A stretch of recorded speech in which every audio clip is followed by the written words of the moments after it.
یو ځل نبی علیه الصلاة والسلام یو زنانه ولیدله چې اور یې بل کړی اور بچی دی ورسره په غېږ کې نو د اور دا لمبي چې د دې طرف ته راشي نو دا داسې د اور ته شا وګرځي دا بچی ته اخوا کړي چې دا لمبي زما د بچي له رانشي نو خپله شا ورته مخامخ کړي خو دا بچی ته نه سیټ ته کړي نبی علیه الصلاة والسلام ورته ډېر په تعجب باندې کتل چېرې دې زنانه ته وګوره دې لمبو ته ځان مخکې کوي او بچی ته سیټ ته کوي دا زنانه پوه شوه نو دا راله نبی علیه الصلاة والسلام لره وی د الله پاکه پیغمبره تا دا خبره کړې ده چې الله تبارک وتعالی په خپلو بندګانو باندې د مور نه زیات رحم کوونکی دی دا خبره تا کړې ده نبی علیه الصلاة والسلام ورته وفرمایل او دا ما ویلي دي چې الله تبارک وتعالی په خپلو بندګانو باندې د مور نه زیات مهربانه دی مور چې په بچو سوره مهربانه دی د دې نه زیات مهربانه دی وی ښه د الله پاکه پیغمبره چې تا دا خبره کړې ده که نه نو زه خو دا نه غواړم چې دا خپل بچی دې اور ته ورتاو کړم زه خو دا نشم برداشت کولی نو د الله د خپل بندګان بیا څنګه اور ته ولي ډېر عجیبه سوال یې وکړو ښه ډېر زورور سوال دی که نه تا ویلي دي چې الله تبارک وتعالی په خپلو بندګانو باندې د مور نه زیات مهربانه دی مور په خپلو بچو دومره مهربانه نه ده څومره چې رب په خپلو بندګانو سره مهربانه دی نو د الله پاکه پیغمبره دا زما بچی دی او زه مور یم زه خو چېرته دا نه غواړم چې دا بچی ورته وولم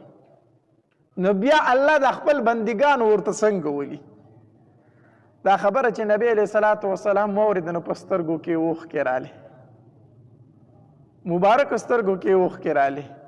وی او الله تبارک وتعالی چېرې هم خپل بندګان ورته نه ولي خو هغه بندګان ورته ولي څوک چې د الله مقابلې ته ودرېږي څوک چې د الله مقابلې ته ودرېږي د الله خلاف ودرېږي د الله جنګ ته ودرېږي د الله جنګ ته چې ودرېږي الله هغه بندګان بیا ورته ولي او تاسو به لیدلي داسې ډېر پلاران شته دی چې بچی جنگ ته مخالفت ته ودرېږي نو هغه پلار راولګي که نه هغه بچی مړ کړي ډېر بدسته واقعیت تاسو اورېدلي حدیث مبارک کې راځي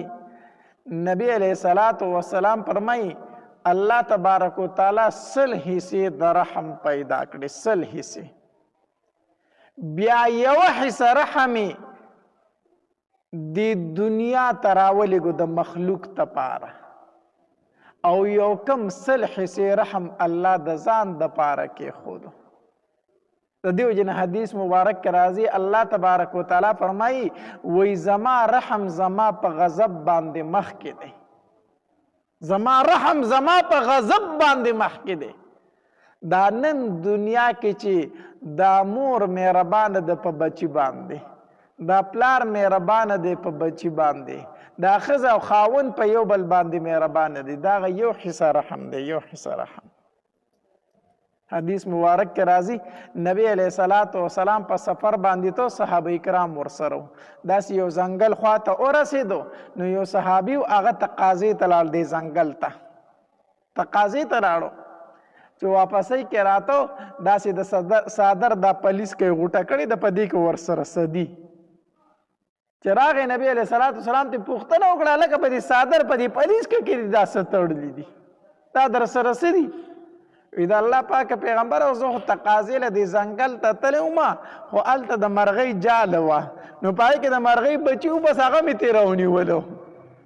د مرغۍ بچي و هغه مې راونیولو نو په دې څادر کې مې له ځان سره وتړل خو بیا چې ما د بچي ونیول نو هغه مرغۍ په ما باندې راتله او داسې د بچو باندې د پاسه وزرې والي بس په هغې مې هم څادر راواچو چې هغه مې ورسره ونیوله مرغۍ دا بچي چې ونیسي که نه دا مرغۍ په سړي داسې تاویږي نځي د خپلو بچو نه د خپلو بچو نه نځي وي د الله پاکه پیغمبر چې په هغې مې هم څادر واچو چې هغه مې ورسره ونیوه د څادر په پلیس کې را سره هغه مرغۍ ده او د هغې هغه بچي دي را سره نبی علیه الصلاة والسلام ورته وفرمیل ای زما صحابي دا مرغۍ دا بچي او دا مرغۍ چې د کم ځای نه راوستې هغې ځای ته واپس بوځه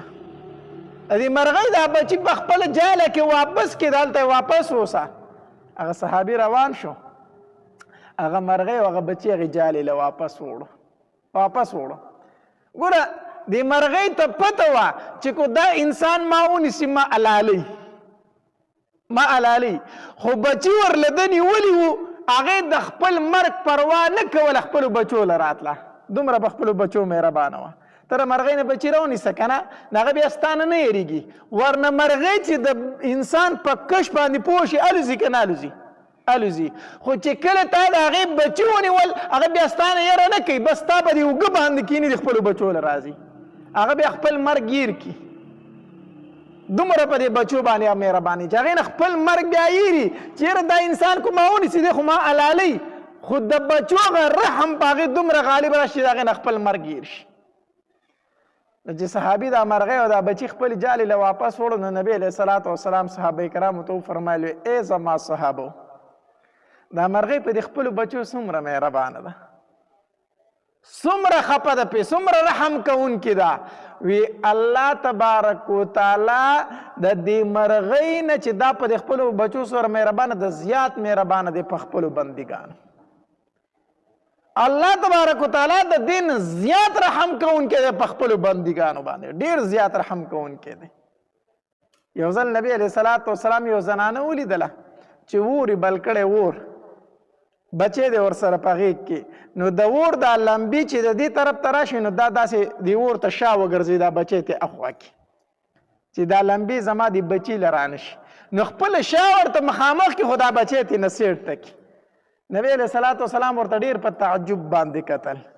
چېرې دې زنانه ته وګوره دې لمبو ته ځان مخکې کوي او بچی ته سیټ ته کوي دا زنانه پوه شوه نو دا راله نبی علیه صلات وسلام لره وی د الله پاکه پیغمبره تا دا خبره کړې ده چې الله تبارک وتعالی په خپلو بندګانو باندې د مور نه زیات رحم کوونکی دی دا خبره تا کړې ده نبی علیه صلات وسلام ورته وفرمایل او دا ما ویلي دي چې الله تبارک وتعالی په خپلو بندګانو باندې د مور نه زیات مهربانه دی مور چې په بچو سره مهربانه دی د دې نه زیات مهربانه دی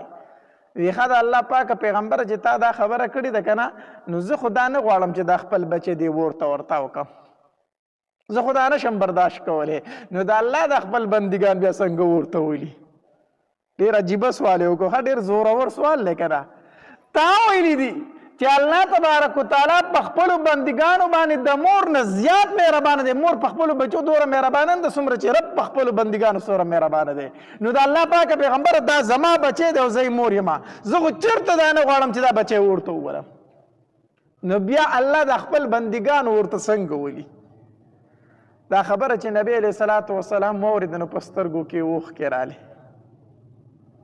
مبارک سترګو کې اوښکې راغلې وی او الله تبارک وتعالی چېرې هم خپل بندګان ورته نه ولي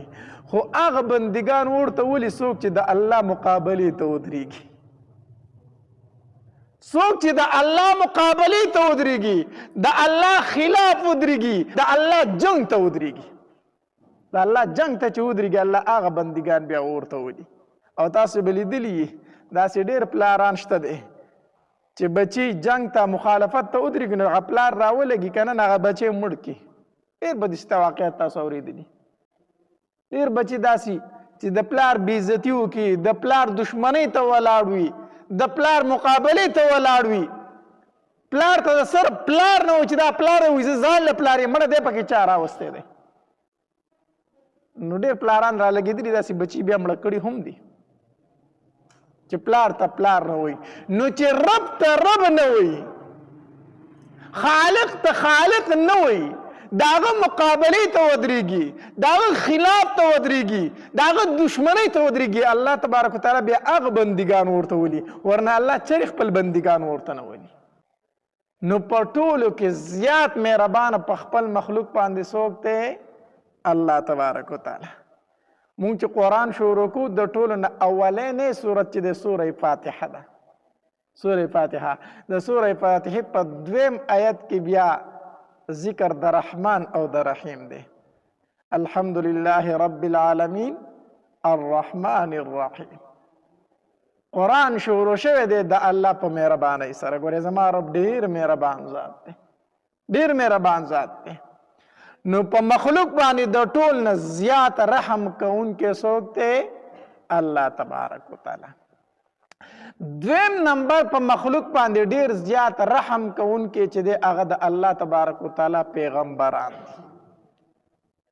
پیغمبران دا په مخلوق باندې ډیر زیات رحم کوونکی او ډیر زیات مهربان دي الله تبارک وتعالی په پیغمبرانو کې صبر ډیر زیات ایښی دی ځکه د پیغمبرانو تربیت الله تبارک وتعالی په خپله کړی دی حدیث مبارک کې راځي نبی علیه الصلاۃ والسلام فرمایي هر پیغمبر چې دی د ګډې او بیزې سره ولیدي نو دا ورله الله تربیت کړی دی په دې شپونکي کې صبر ډیر زیات موجود وي ډیر زیات صبر پکې وي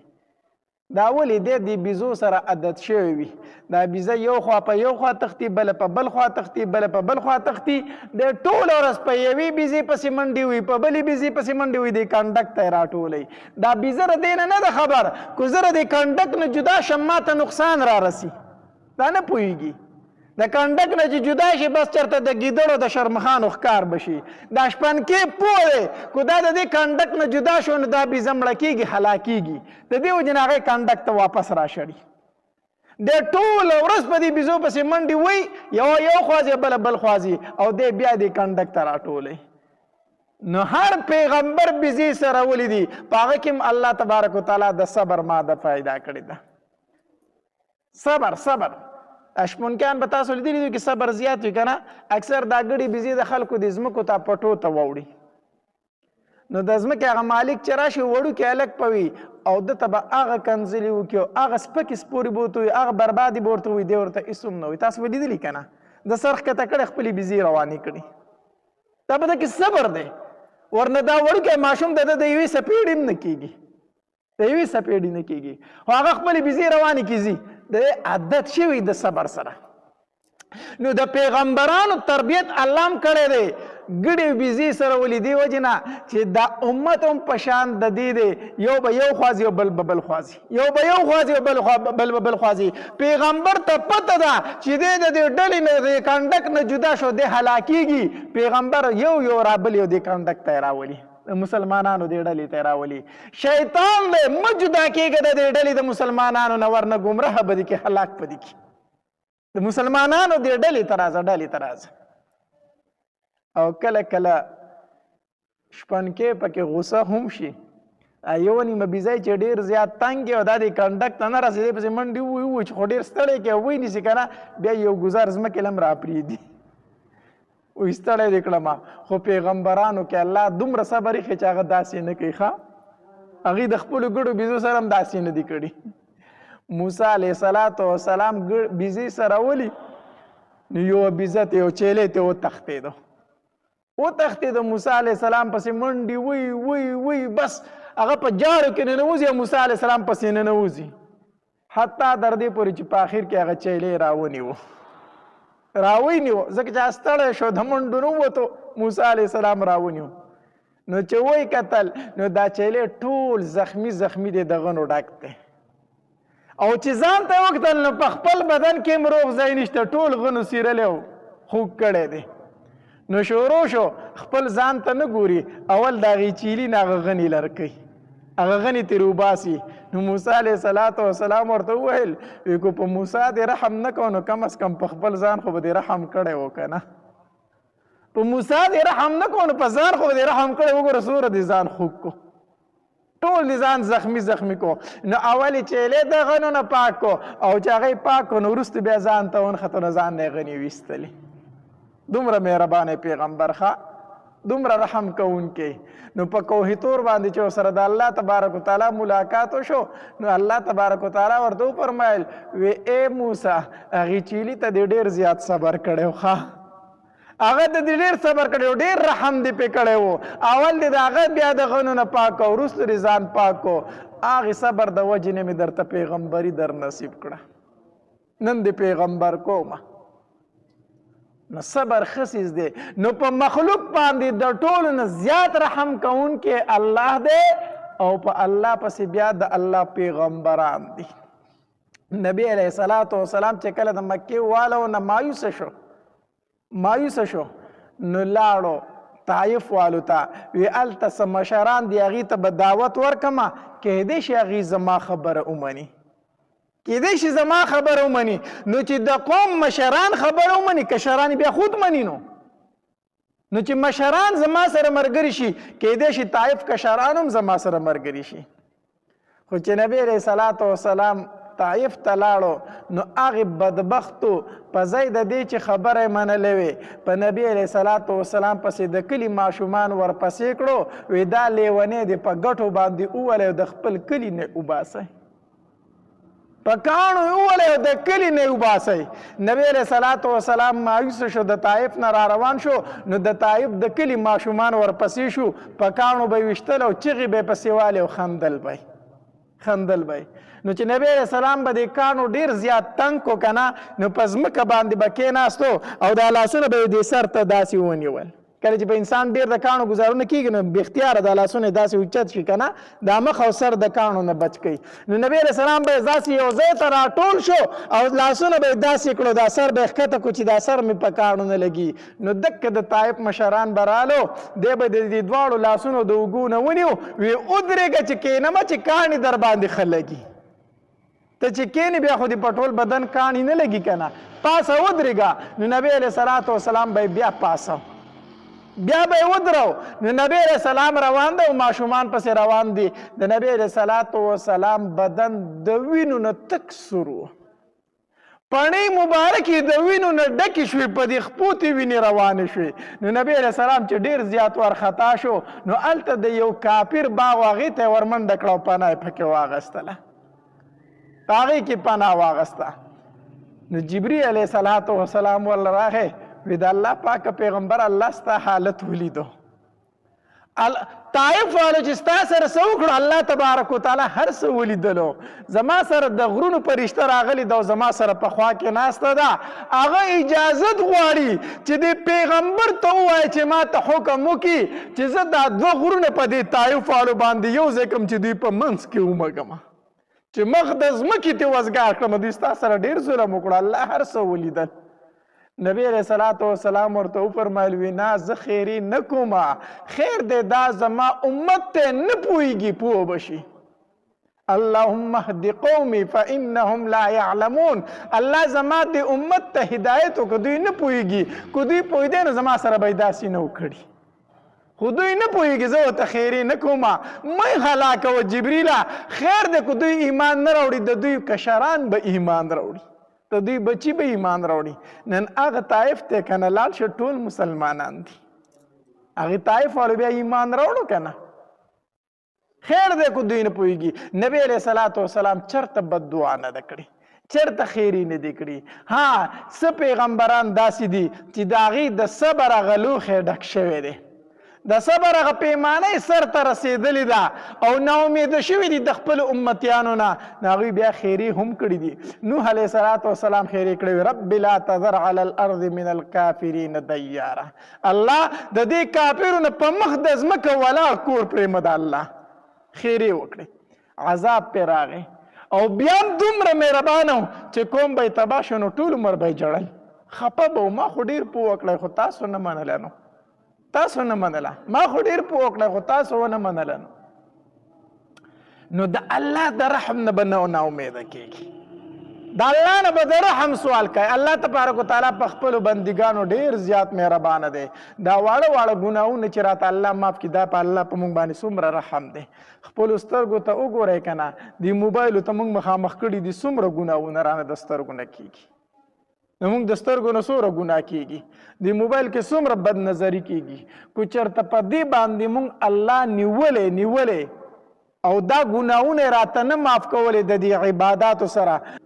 موږ به جنت لیدلی هم نه و موږ به د جنت خوشبو مخصوصه کړې هم نه وه که په دې وړو وړو ګناهونو موږ الله رانیولې خو نه چې مونځ وکړي اودس وکړي ذکر وکړي په دې سره درته دا واړه ګناهونه الله معاف کړي الله ډېر مهربانه دی غټ ګناه درنه وشو دا قانون نه دی چې اوس تا ګناه کړی دا معاف کېږي نه ګناه دې کړی معاف کېږي نه دا قانون د الله نه دی چې ګناه دې وکړو اوس پرې ضرور جهنم ته غورځوم معاف کوم درته نه الله تبارک وتعالی فرمایي ای بنده معافي وغواړه زمانه بخښنه وغواړه زمانه لاس اوچت کا د سترګو نه یو دوه اوښکې توی کا دا ګناه درته داسې معاف کوم ګویه چې دا ګناه تا راسره کړی هم نه دی داسې درته معاف کوم بیا هم الله فرمایي هر څومره غټ ګناه چې دې کړی دی کفر نه بله غټه ګناه شته دی یو سړی کافر دی ټول عمر ګناهونه کړي دي خو په آخري ټایم کې لا ځنکده نه دی شروع شوی د وویل لا اله الا الله محمد رسول الله دا کلمه یې چې وویله دی د ګناه نه داسې پاک شو ګویا چې د ګناه د سره کړی نه دی دومره مهربانه ذات دی دومره مهربانه ذات دی د الله د رحم نه مه ناامیده کیږئ ها پردی حق دی واله دی هغه ضرور واپس کا ځکه پردی حق په توبو سره نه معاف کیږي پردی حق په عباداتو سره نه معاف کیږي پردی حق په حجونو په عمرو سره نه معاف کیږي پردی حق په شابي جمعو او په سیروزو باندې نه معاف کیږي پردی حق په ضرور واپس کوي هغه انسان ته الله تبارک وتعالی دې موږ د پردی حقونو نه وساتي الله دې زموږ د ټولو حلال روزي نصیب کړي واخر دعوانا الحمد لله رب العالمین نو نبی علیہ الصلوۃ والسلام په اوم کال د هجرت باندې د عمرې لپاره روان شو چې دې ته عمرة القضاء ویل شي او دا عمره و چې په شپږم کال د هجرت باندې کافرو دوی منع کړي وو او صلح یې ورسره کړې وه چې هغې ته صلح حدیبیه ویلی شي نبی علیه الصلاة والسلام چې څنګه د ذوالقعدې میاشت ولیدله صحابه کرامو ته ویل وی راځئ چې ځو او په روز کلمه سره چې کوم کسان عمرې روان شي هغې کې به یو تن هم نه پاتې کېږي ټول راځئ زما سره تقریبا د نبی علیه الصلاة والسلام سره 2000 کسان روان شو عمرې له د مدینې منورې نه او اویا اوښانې د ځان سره د قربانۍ دپاره روان کړو چې دا به هلته قرباني کړو چې کله ذوالحلیفې مقام ته ورسېدل نو نبی علیه الصلاة والسلام هم احرام واچو صحابه کرام هم احرامونه واچول او نبی علیه الصلاة والسلام تلبیه وویله لبیک اللهم لبیک لا شریک لک لبیک ان الحمد والنعمة لك والملك لا شریک لک تلبیه وویله صحابه کرام ورسره تلبیه وویله روان شولو خو د حدیبې په شرایطو کې یو شرط دا لیکلی شوی و چې اسلحه به د ځان سره نه راوړئ نو نبی علیه الصلاة والسلام احتیاطاً د ځان سره اسلحه اخیستې وې ځکه د کافرو په خبره باندې هېڅ اعتبار نشته دی دوی خو وایي چې موږ به درته څه نه وایو خو اوس ووایي راته نو بیا نو احتیاطاً یې د ځان سره اسلحه اخیستې وه خو چې مکې مکرمې ته ور داخلېدل نو په بطن مقام کې هغه اسلحه هلته پرېښودله ځکه چې نبي علیه السلام سره په دې خبره دستخط کړو چې موږ اسلحه نه درلو نو مکې ته د ځان سره اسلحه ونه لله خو بطن کوم مقام چې و هلته اسلحه کېښودله احتیاطاً او 200 کسان یې ورته پرېښودل چې تاسو د دې اسلحې خیال ساتئ او د نبی علیه الصلاة والسلام سره 1800 کسان روان شو عمرې ته ورغلو چې کله حرم ته ور دننه کېدل نبی علیه الصلاة والسلام چې په کومه اوښه باندې ناست و د هغې نوم قصوا او د هغې مهار چې دی نو دا عبدالله بن رواحه رضی الله تعالی عنه نیولی و او د عبدالله بن رواحه رضی الله تعالی ډېر ښه شاعر و د ډېر ښکلي ښکلي اشعار جوړول د نبی علیه السلام په مدح کې نو د نبی علیه السلام د اوښې موار نیولی دی او چې څنګه د حرم ته ور داخل شو نو د به شعرونه شروع کړه او دا شعرونه شروع کړو وی خلو بني الكفار عن سبیلی قد انزل الرحمن فی التنزیل ای کافر زمونږ لاره پرېږدوئ زمونږ لاره الله تبارک وتعالی په قرآن کې دا حکم نازل کړی دی بأن خیر القتل فی سبیلی نحن قتلناکم على تأویلی کما قتلناکم على تنزیلی داسې اشعار یې ویل عبدالله بن رواحه رضی الله تعالی عنه او د نبی علیه السلام د اوښې موارې نیولی دی او روان دی عمر رضی الله تعالی عنه فرمایل ای عبدالله بن رواحه چپ شه د نبی علیه السلام په وړاندې باندې اشعار وایي یو نبی علیه الصلاة والسلام دی دویم حرم مبارک دی نو د نبی علیه السلام په وړاندې په حرم مبارک کې اشعار وایي نبی علیه الصلاة والسلام ورته وفرمایل فرمایل عمر پرېږده و چې عبدالله بن رواحه اشعار ووایي پرېږده ورته ورته وایم وایي ځکه دا اشعار په کافرو باندې د غشي نه زیات زخمي کول والا لګي دا اشعار په کفارو باندې داسې لګي د دې زخم د غشي نه زیات دی پرېږده چې عبدالله بن رواحه د اشعار وایي دا کافر اوري او بیا نبی علیہ الصلوۃ والسلام عبدالله بن رواحه رضی الله عنه فرمایي یا عبدالله داسې وایا لا اله الا الله وحده ونصر عبده واعز جنده وحزم الاحزاب وحده ودا وایا اوسه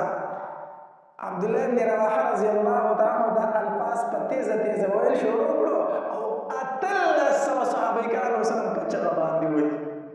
او روان دي عمرې ته چې کله څنګه ورسېدل که نه نو د مکې چې څومره کفار دی هغه ګیر چاپېره غرونو ته ختلي غرونو ته ختلي وو وي مسلمانان رالو شپږ اووه کاله په مدینه منوره کې تېر کړل چې څنګه به شوي ځکه دا مشوره شوې وه وایي د مدینې منورې تبې هغه خراب کړي دي د مدینې منورې چې تبه ده صحابه کرام یې بالکل کمزوري کړي وي د هغې ځای هوا پې سمه نه ده هغې حقیقت دا دی چې مدینې منورې د ابو هوا داسې وه چې څوک به دې ته لاړه به هغه به تبه راتله خرابه وبایي دا خو چې نبي علیه الصلاة والسلام مدینې مبارکې ته هجرت وکړو الله تبارک وتعالی په دنیا کې بهترین ابو هوا د مدینې منورې وګرځوله بهترین ابو هوا په مغه د ځمکه اوس د مدینې مبارکې ده مخکې د دې نه د دې داسې ابو هوا وه چې څوک به پرې روغ پاتې کېدله چې څنګ به لاړه ته به پرې راتله نو هغه د مدینې منورې تبې خراب کړي دي د یثرب تبې خراب کړي کمزوري شوي دي وایي راځئ چې تماشې وکړو نو دا مکې دا قریشي دا کفار دا ګیر چاپېره غرونو ته ختلي نبی علیه الصلاة والسلام چې څنګه وکتل چې کفار ګیر چاپېره زما د صحابه کرامو تماشې ته ختلي که نه نو نبی علیه الصلاة والسلام صحابه کرامو ته وفرمایل وی دا اوږه مو ښکاره کړئ دا یو اوږه که څه کوي ښکاره کوي دا مټه مو یوه ښکاره کوي دا یوه مټه ورته ښکاره کوي دا ښه اوږه به ښکاره کوي که نه احرام د دې لاس ته راځي چې به چپ طرف باندې ورواړئ وی دا ښې مټې ورته ښکاره کوي دا ښې اوږې ښکاره کوي چې ستاسو مټې وینې چې لږ روب پې پرېوځي هغوی خو وایي چې صحابه کرام ختم شوي دي کمزوري شوي دي بیمارو خلاف کړي دي نبی علیه الصلاة والسلام وفرمایل وی دا ښې مټه ورته ښکاره کوي چې ویښ وني چې موږ کمزوري نه یو طاقتور یو او بیا نبی علیه الصلاة والسلام وفرمایل وی شابه طواف کوئ خو اوږې وښئ نږدې نږدې خپې ږدئ داسې اوچت اوچت قدمونه اخلئ او داسې منډه غونته وښئ لاسونه وښئ داسې دې ته رمل ویلی شي که نه رمل ورته ویلی شي وی په داسې نږدې نږدې قدمونه ږدئ او منډه وښئ داسې لږ غونته کې اوچت اوچت قدمونه اخلئ چې دوی ته پته ولګي چې کمزوري شوي نه دي ښه چاک شوي دي او داسې پکار هم ده چې کله ته د کافرو خوا ته ځې که نه هغه به ځان غلی غلی عجز نه کوي چې کله هغه تا ته په سپک نظر ګوري یا دیني خلک دی طلبا دي علما دي دوی یو مجلس ته ځي او دته فکر چې دا خلک ما ته کمزوري ګڼي چې مړه دا د مدرسې طالب او چوڼی په څه کې دی دغه مولا او طالب له پکار دی چې د هغوی په مخ کې باندې داسې سینه راوباسي پوهېږې ورانه که نه او ښه تکبرانه خبرې شروع کړي او که خپل ګاډی ورسره وي په کرایې دې غټ ګاډی راولي داسې مجلس ته ترې لاړ شي چې په دې خلکو روب پرېوځي چې دیني خلکو ته بیا دپاره سپک نه ګوري دا نه چې دا مولا متکبر مولا به تکبر نه کوي په عامه محافلو کې خو که پته ورته ولګېده چې په دې محفل کې مولا او طالب ته سپک کتل شي بیا دې مولا طالب نه چې څومره تکبر کېږي ودې کېږي بیا دې هغه ځان عجز نه کوي دا ثابت دی دا شریعت مسله ده علي رضی الله تعالی به چې جنګ ته ووتل لاتونه به یې داسې تاو کړله زه حیدر یم حیدر زما نوم خو نه یې اورېدلی واورئ په تکبر انداز سره به ګرځېدو تاسو نو دا بیا پکار ده چې څوک دین ته سپک ګوري داسې خلکو په مخ کې باندې بیا ښه تکبرانه انداز پکار دی نو نبی علیه الصلاة والسلام وفرمایلي چې تاسو دا چکر وښئ که نه دا ښئ اوږه ښکاره کوئ او نږدې نږدې قدمونه کوئ دا مټې داسې وښئ لاسونه لاسونه وخی صحابه کرامو داخل وګي ښکارا کړی مټي او داسې د رمل شروع کو مټي واله روان شو تیز تیز او چې وکړل موږ خو چې دا کمزوري شوی دا موږ پهلوانان مې جوړ شي په مدینه کې هغه خچاک شوی دي ټینګ نشو د غرونو را پوه شو بار ته وتل دا خلاص څه پهلوانان نو چې هغه پوه شو د غرونو نه کړه نو نبی رسول الله صلی الله علیه وسلم فرمایل یو وس په خپل انداز سره طواف شروع نو د وو چکرو کې اولو دریو چکرو کې دا سنت طریقه ده اولو دریو چکرو کې به تر رمل کوي داسې قدمونه به اوچت دي او بیا باقي څلور چکرې چې دي کنه هغه کې به په درمیانه حالت سره ګرځي درمیانه حالت سره دا سنت طریقه ده چې د الله د دین د پاره قرباني ورکړي د الله د دین د پاره یو عمل کړي الله ته دومره خوښ شي چې تر قیامت پورې هغه طریقه به جاری ساتلې ده د حجری بی بی امن د خو تاسو یاد لري صفا مروه کې کړه خزه ذاتو خو هغه سر تور سر په صفا مروه کې منډي وخلې کړه هغه زړه د جزو تر څو سم منډي وکړو الله تعالی ادا خو شي و د الله د دین لپاره قرباني ورکړه الله تر قیامت پورې هغه انداز جاری وساتو صحابه کرام د دین لپاره دا عمل کړو اوس تر قیامت پورې چې څوک طواف کوي اول دریو چکرو کې بده داسې رمل کوي مټ لاسونه به وي او چې قدمونه به اخلي تیز تیز بزي نو کفاره چې وکړل دا خو په ځخه پهلوانان شي او تختید الله غزا نبی علیہ الصلوۃ والسلام عمره وکړه صحابه کرام هم عمره وکړه بعضی صحابه کرام سرونه اخرل او بعضو سکړلو کنچی کړو دوه طریقې جایز دي عمره د وکړه سر خیلون جایز دي ویخت کنچی کول هم سدي جایز دي خو سر خیل ور دي او ویخت کنچی کول جایز دي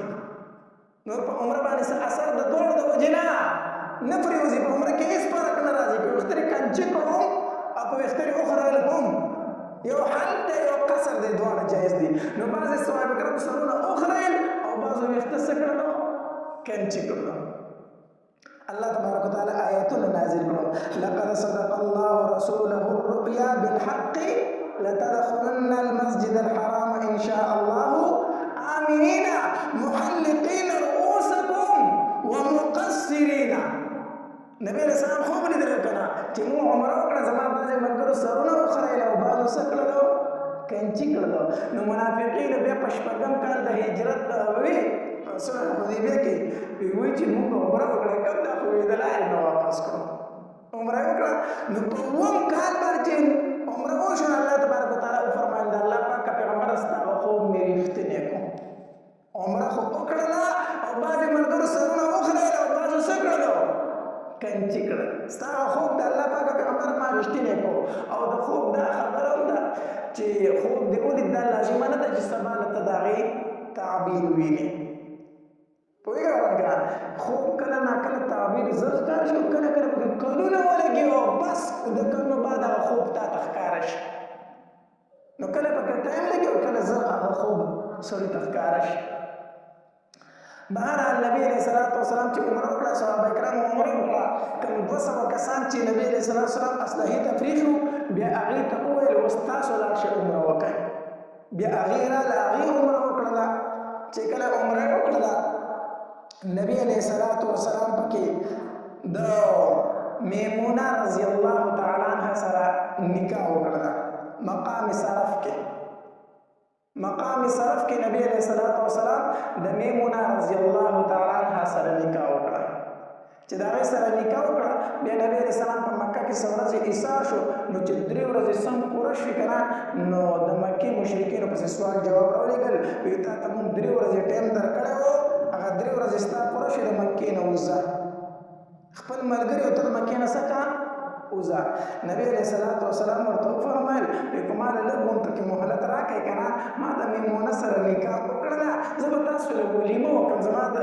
د نسب خانه کې خپلوان مې نو زه به تاسو له ولیمه وکم زما به لکه ډوډۍ تاسو وخورئ هغې ورته ډېر بدو الفاظو جواب ورکړو وایي موږ ستا ډوډۍ نه ده پکار خو ته د مکې نه وځه موږ ستا ولیمه نه قبلو ستا ډوډۍ نه قبلو ته د مکې نه وځه نبی علیہ الصلوۃ والسلام د مکې مکرمې نه روان شو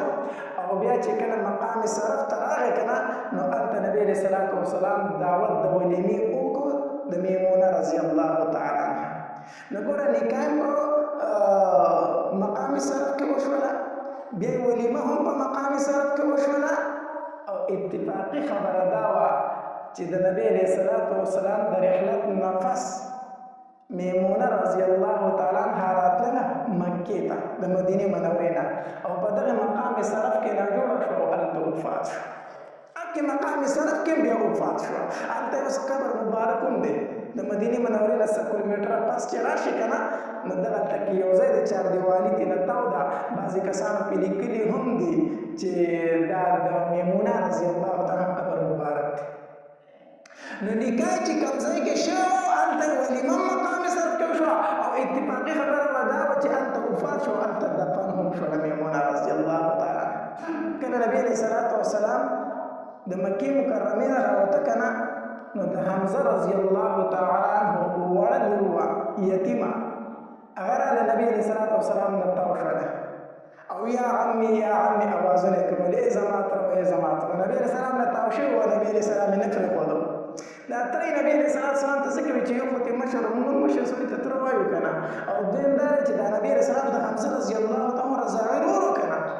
رضاعي رور یې و که نه، نو تره یې کېدو. نو هغې ماشوم یې نبي علیه السلام نیولی او جړلې ورته یا عمي او یا عمي، ای زما تره ای زما تره. دا جړلې ورته نبي علیه السلام یې نه پرېښودو. وایي ما ځان سره بوځئ، ما مکه کې مه پرېږدئ، ما ځان سره بوځئ. علي رضی الله تعالی ورمنډه کړه، نو دا ماشوم یې په غېږ کې روچته کړه. چې روچته کړه که نه، وایي دا به زه ځان سره بیام او دا پالنه به یې څه کومه، دا به زه بیام او زه به یې پالنه کومه. نو جعفر رضی الله تعالی عنه وفرمایل وایي دا به زه بیام، په دې پالنه به زه کومه. نو زید بن حارثه رضی الله تعالی وفرمایل وایي دا به زه بیام،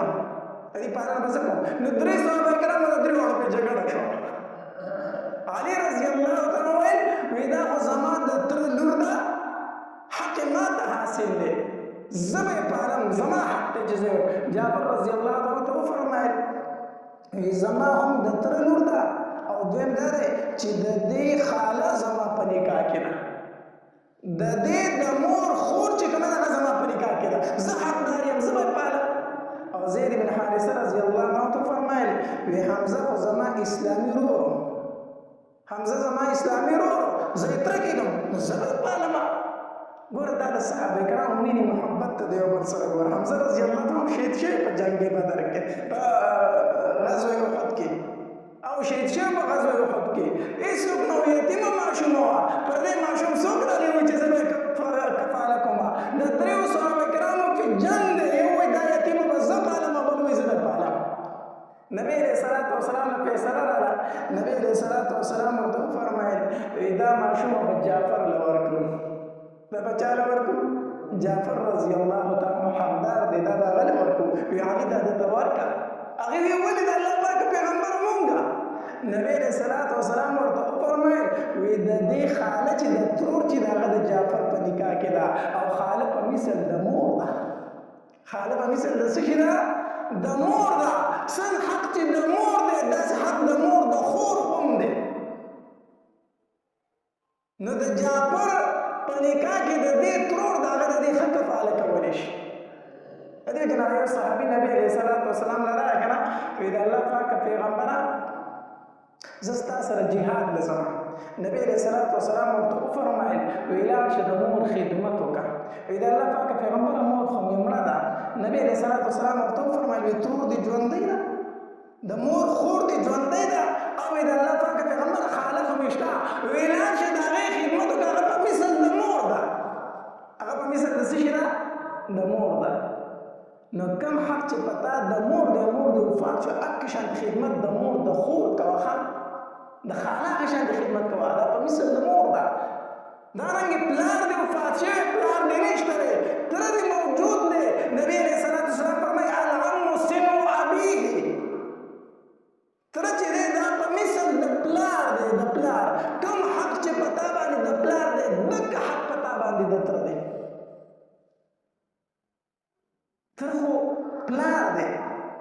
تره به څنګه د وراره لپاره به د خوښه کې خوښولی شي؟ سوال نه پیدا کېږي چې خوښه کړي. زموږ معاشره موږ دې ځای ته رسولې ده چې د تره زوی ته تربور، د تربور زوی او تربور تره ته تربور، دا موږ دې ته رسولی دی. نبي علیه صلات وسلام فرمایي وایي تره دې په مثل د پلار دی. موږ وایو نه تره خو تربور دی. داسې ده که نه ده؟ موږ کوم طرف ته روان یو؟ شریعت څه وایي او موږ بیا څه وایو؟ نبی علیه صلات وسلام فرمایي وایي د پلار چې د څنګه خیال ساتو دقه شانتې د تره ساته. دا خو ستا پلار دی. موږ وایو نه نه تره خو زما تربور دی. دا په کور کې موږ دا خبرې جوړې کړي، د کشرانو په ذهن کې موږ دا خبرې اچولې دي. دا خبره یاد وساته، موږ د کشرانو په ذهن کې اچولې دي. الله دا ګوره ماشومان سبق د کور حاصلې ښه کور کې چې کومې خبرې کېږي هغه ماشومان بیا کوي. د دې وجې نه کوم بچي چې د پلار قدر نه کوي سپک ورته ګوري که نه پوه شه چې دې سړي ته ښځه سپک ګوري. کوم بچي چې ماشومانو چې پلار ته سپک کتل که نه نو دې سړي ته به ضرور ښځه سپک ګوري. ځکه دې بچو دا تربیت د چا نه حاصل کړی؟ د مور نه حاصل کړی. نو مور یې د خاوند ته چې بدې ردې وایي او سپکې خبرې ته کوي که نه هغه خبرې ورته بیا بچي هم کوي. کومه ښځه چې خاوند ته دروند ګوري سوال نه پیدا کېږي چې د دې سړي بچي ته سپک وګوري. داسې ده. یا د کم کور ماشومانو چې تا ته سپک کتل که نه پوه شه چې په دې کور کې زما بدي بیانېږي ځکه دا ماشومان ما ته سپک ګوري. دا خبره دا سبق یاد وساته. د کم کور ماشومانو چې تا ته سپک کتل پوه شه چې په دې کور کې زما بد بیانېږي ځکه دا ماشومان ما ته سپک ګوري. ماشومان هغه خبرې کوي کوم چې په دې کور کې کېږي. دوی د هغې کور نه تربیت اخلي. نو موږ وایو تره تربور دی. دا خبره در کوم ځای نه اخیستې ده؟ نه د کور نه اخیستې ده. په دې کور کې د تره بد بیانېږي نو ځکه دی وایي تره زما تربور دی. په دې کور کې د ماما صفت بیانېږي نو ځکه دا ماشوم وایي چې زما څه دی زما ماما دی. دا ټول تربیت د ښځې نه اخلي که نه. نو ښځه د خاوند د ورور سپک بیانوي د خپل ورور صفتونه بیانوي. نو ماشوم وایي ماما خو ماما دی او تره خو تربور دی. دا سبق د کوم ځای نه اخیستی؟ دا د دې ښځې نه اخیستی، د مور نه اخیستی دی. چې مور یې تره ته وایي دا دی تره دی نو دا بد دادا دی. بد دادا دی. کله تره ته څه وایي؟ دا بد دادا دی. او ماما ورته دی وایي ده ته ګل ماما وایه. ده ته څه وایه؟ ګل ماما. نو د خپل ورور نه ورته ګل روح کو او د خاوند د ورور نه ورته څه روح کو؟ بد روح کو که نه. نو هغه بد دادا شو دا ګل ماما شو. ماشوم د دغې ځای نه واخیستل چې دا ماما مې ګل دی او دا تره مې بد دی. داسې نه که نه ده. دا زموږ د پښتو ټکي دي. زموږ په کورونو کې دا تربیت ورکېږي. موږ پرې پوه نه یو. ولې ماشوم ماما پسې ګرځي او تره ته تربور وایي؟ ولې؟ حالانکې د دې ماشوم سره ولاړ څوک دی؟ په دې ماشوم چې څوک ګزار کوي دله تره ځان رارسوي که ماما ځان رارسوي؟ سبا دا ماشوم یتیم پاتې شو الله دې نه پاتې کوي. د ده پرورش به تره کوي خو د پرورش به ماما راځي. ته د دا ټول پیټې به تره اوچتوي که ماما یې اوچتوي. دا زمونږ د زنانو تربیت دی. الله تبارک وتعالی دې زمونږ زنانه دینداره کړي چې بچي ته وښایي بچیه دا تره چې دی څنګه چې ستا دا پلار دی دقه شانتې ګوره دا تره هم ستا د پلار په مثال دی. نو خبره مې څه پورې کوله؟ 3 صحابه کرام دي. د حمزه رضی الله تعالی عنه د یتیمې ماشومې په سر باندې څه رخ کړې ده؟ جګړه رخ کړې ده. یو وایي زه به یې تربیت کوم، بل وایي زه به یې تربیت کوم، بل وایي زه به یې تربیت کوم. بهرحال نبی علیه الصلاة وسلام عمرة القضا وکړو او د دغې ځای نه روان شو. داسې ښایسته بیانات اورېدلو دپاره زموږ د یوټیوب چینل واجد اسلامیک سټوډیو سبسکرایب کړئ. په دې به تاسو ته انشاءالله العزیز ښایسته واقعګانې او بیانات میلاویږي او د غنټې د نشان سره کلک کړئ چې تاسو ته آینده نوې ویډیوګانې مخې ته راځي او د خپلو ملګرو سره لازم د ثواب په نیت باندې شریک کړئ. والسلام. ډېره مننه.